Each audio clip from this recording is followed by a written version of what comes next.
Breaking news right after this.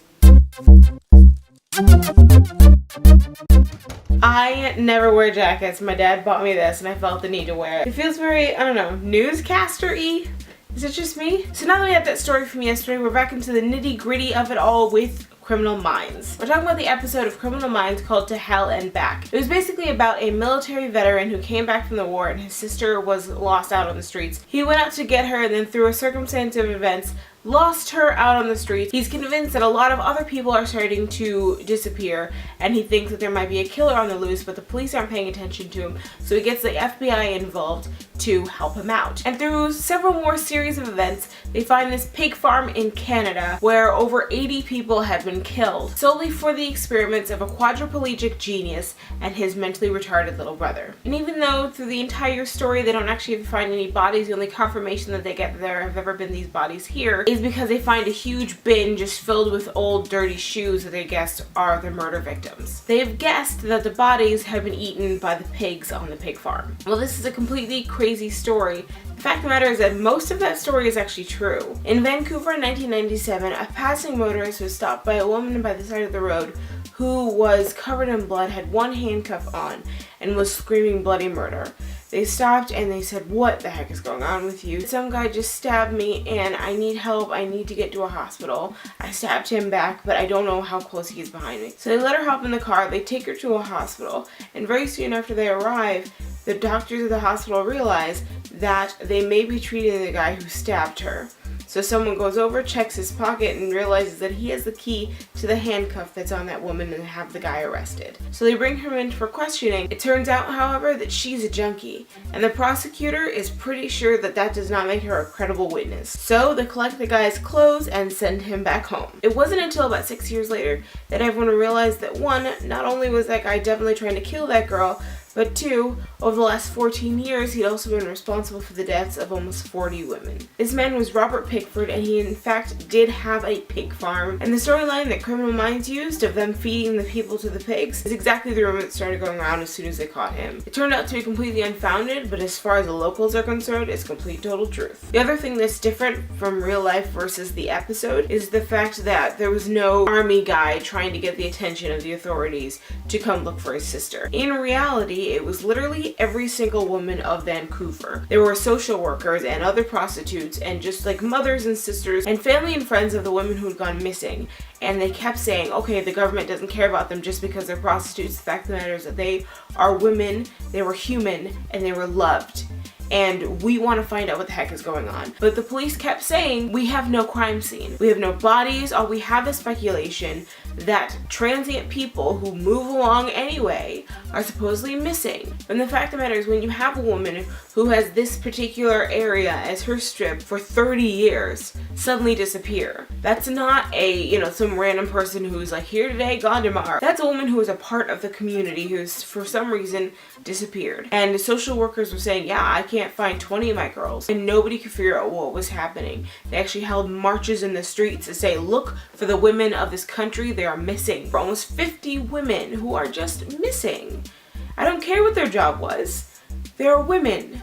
They're missing. Find them. The problem with getting a solid lead on what was going on the farm was the fact that he was actually paying people to handle certain things in his life. Someone would come and be a secretary for him, and he would pay them way more than was necessary, and they would take that money and go spend it on drugs. But because he was surrounding himself with people who didn't trust the police, people who needed drugs more than they needed justice necessarily, that's why it kept going for as long as it did. Because the police blatantly ignored the public that were screaming at them and the blatant facts in front of them that were saying that something was wrong on that farm. Meanwhile, after they figured out who he was and they brought him in, they charged him with the murders, they were doing DNA testing around the farm because they kept finding new blood samples. And the DNA testing alone for that ended up costing $70 million. And every single person who had been screaming, "Why aren't you out there looking for them?" was like, are you kidding me? You guys weren't willing to drive out there and spend the like $200 to pay someone's shift to drive out there and look around at the beginning so you could have stopped all this murder.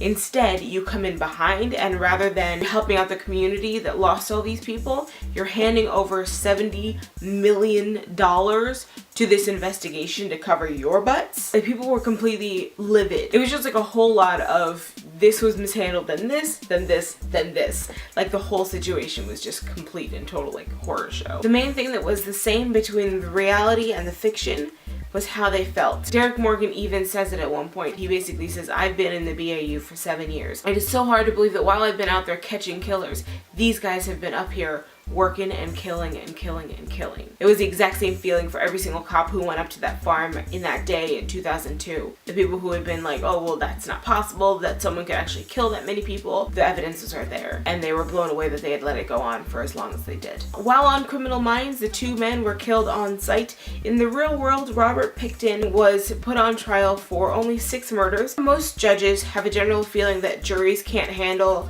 like 26 murders. Like they'll just be like, ah, you're innocent, because they don't know how to deal with that many.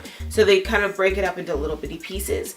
So they started out with 6 and then they were going to move on to the others in the future. But because of the way the first trial went, they decided not to press charges for any of the rest of the murders. And at that trial, he got a verdict of 6 second-degree murders. So he was actually given 25 years to life. But since it's second-degree murder, he's available for parole in 25 years. After killing 49 women. And they know it was 49 because before the trial ever happened, they had an undercover cop go into his cell with him and just sit and chat, and he confessed to killing 49 women. And he said, you know what I wish? I wish I'd killed one more woman just to, you know, make it an even 50. And I'm only even in here because I got sloppy. He didn't care at all. They knew that he had definitely killed 49 people because of his own admission. But they couldn't do anything because the justice system would not allow them to file any more charges. I've left 2 links in the description below. It's actually a 2-episode thing, but you can go and watch the full episodes before you decide how to answer this question. How do you think that Criminal Minds handled that episode? Do you think that that was the best way to go about it? Do you think that they should have actually followed the real story of it? Or do you think that the way that they did it was better and makes more sense? So once you've watched those episodes, please come on back. Do you think that they had a very good reason for changing the story the way that they did? Tell me in the comments below. Thank you so much for watching. Please remember to like, favorite, and subscribe so you can see more awesomeness from Criminal Minds tomorrow. I will see you then. My scoops are beautiful. Bye. Mwah.